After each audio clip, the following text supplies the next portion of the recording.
के साथ-साथ हमें अपने 3 से 4 महीनों के बाद हमें अपने बीमारियों का भी पता चलता है कि हमारे जिस्म में कोई बीमारी तो नहीं है।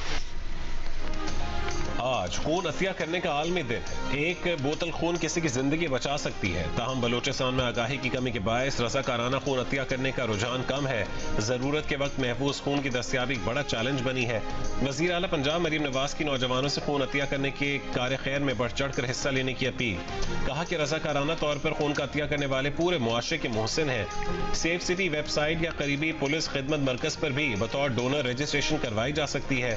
गवर्नर सिंध निहाल हाशमी ने कहा है कि महफूज इंतकाल खून सेहतमंद और जिम्मेदार मुआशरे के क़याम के लिए नागुज़ीर है। थैलेसीमिया, हेमोफीलिया और दीगर मरीजों के लिए मुसलसल एहतियात खून वक्त की अहम ज़रूरत है।